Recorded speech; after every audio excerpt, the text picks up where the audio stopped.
Okay,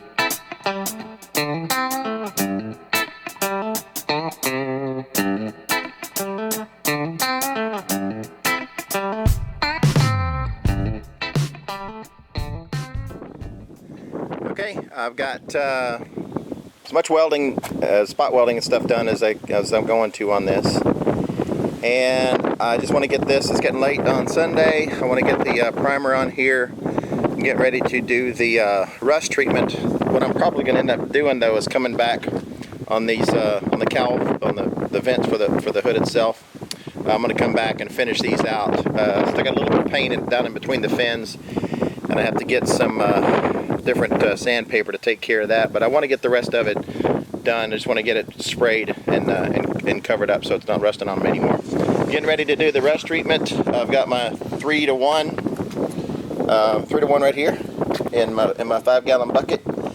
I did instead of doing a whole gallon, I mean, I'm just doing the top of the hood here. Instead of doing a whole gallon, I'm just doing a half gallon. It's going to be enough to get this all taken care of. So I'm going to go ahead and put it on. I'll shoot a video after. Then I'm going to rinse it and wipe it off immediately so it doesn't flash rust. And let's see, you can see these are, I mean, these are, I don't know if you can see that or not. Yeah, but I've already sanded these. These were actually from the original paint. Under the black primer, the black oxide primer that they had, or black, whatever that stuff is.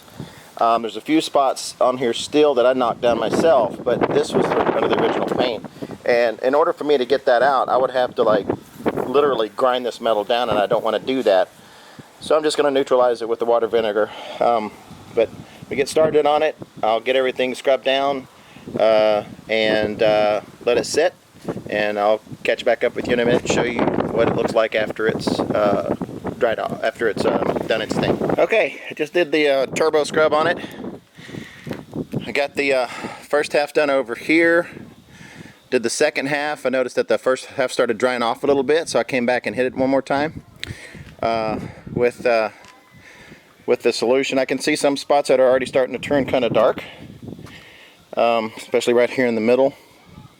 Some of these lighter spots, or the more shallow spots, are still orange, but it's already starting to do its thing over here. You can see where it's drying up over there. I'm going to give it a little bit of time, let it sit.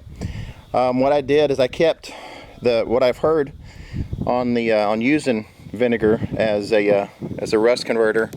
I've heard that if you keep the surface wet as long as possible, that it'll actually work. So instead of me just hitting it once and letting it flash over, I went ahead and hit it the first time, came back, brushed over it again, basically like spraying on 2 coats of paint. Did it the first time, and as it started to haze over on the first half when I was up on the other part of it, I came back and hit the first half and then did the second half again. So sort of did 2 quick applications. But alright, I'm going to leave it alone and go inside and watch some football, and I might do a cold start on the old Monte Carlo. I'm not sure yet.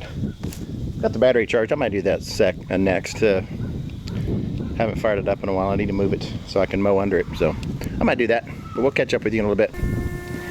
Alright, got the battery in the old Monte Carlo. She's been sitting for about 2 months.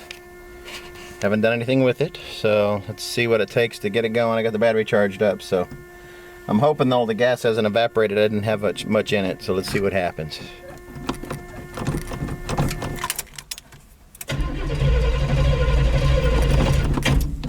Okay, a little gas in the carburetor. I guess it has evaporated.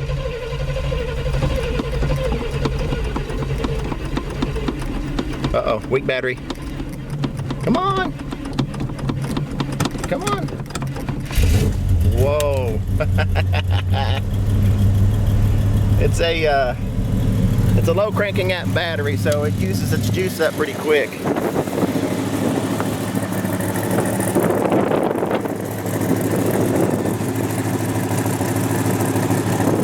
And there she is. Sitting all summer, didn't do anything with it. Rust is taking back over. Shame on me.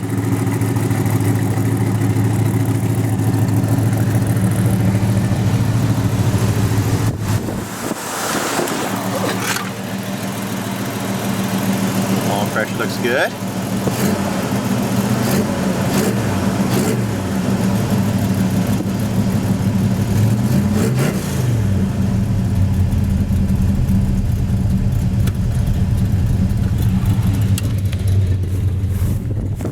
Uh-oh. She wasn't ready for me to walk away yet.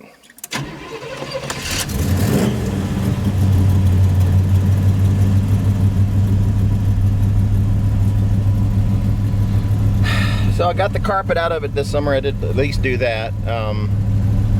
All the old tar sound insulation is still in here. Tar paper, whatever that stuff is. Tar felt.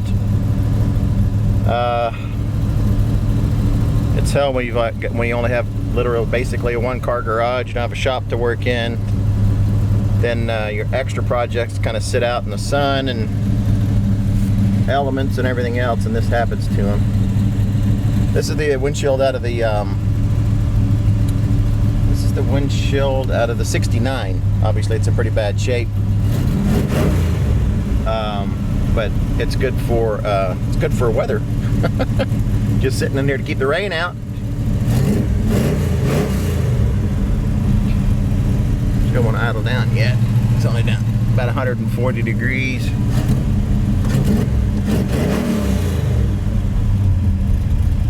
There we go.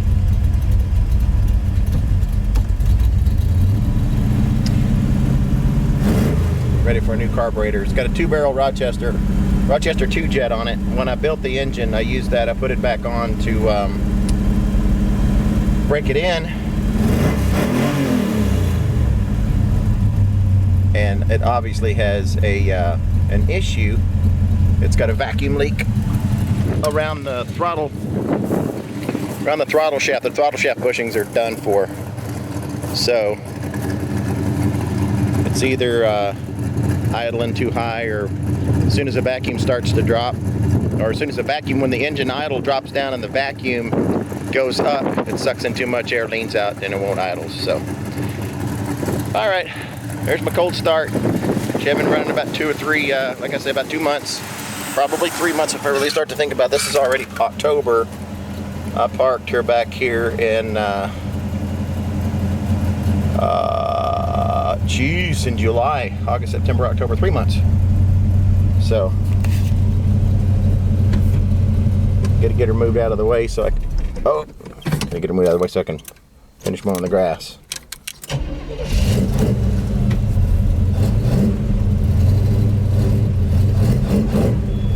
Come on. You can always tell when the transmission fluid levels are getting low. There we go. Brakes are rusty. They don't want to move.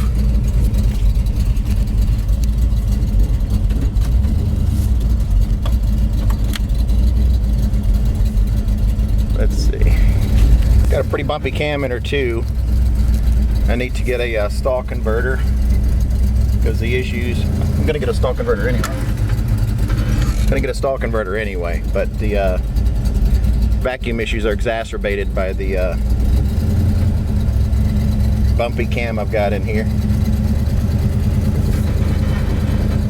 Alright, well, cold start and relocation of the 71 Monte Carlo, and I'll check back in with you guys in a little bit on the hood for the 69 El Camino.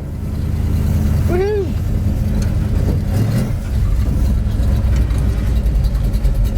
And we are parked.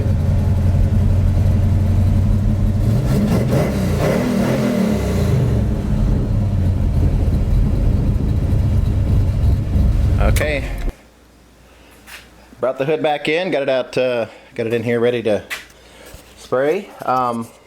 You can see the spots, the rust spots did actually turn sort of a dark brown. A couple of them, some areas it's even black, like right there. And from what I understand, that is iron phosphate, which is actually like a protective shell. That's really dark right there. It's kind of hard to tell. Which is actually like a protective shell, and when you spray over that, that's supposed to provide the encapsulation for the rust. There's still some orange tinges around in certain areas, but what I read is that's normal. I scrubbed the hell out of it when I was cleaning it off with the steel wool, and it looked like those were basically like an initial color change when I put the vinegar water solution on it. that orange color kind of came in then. So I'm not too worried about it. What I'm concerned about was this dark stuff here. So I'm gonna go ahead and get it ready. And eesh, it's really hard to, the sun's coming in over here on the west side, and lighten up my concrete, so it's kind of hard to tell. But this is it. Time to mix up some epoxy primer and get this thing covered. I will check in when I'm done.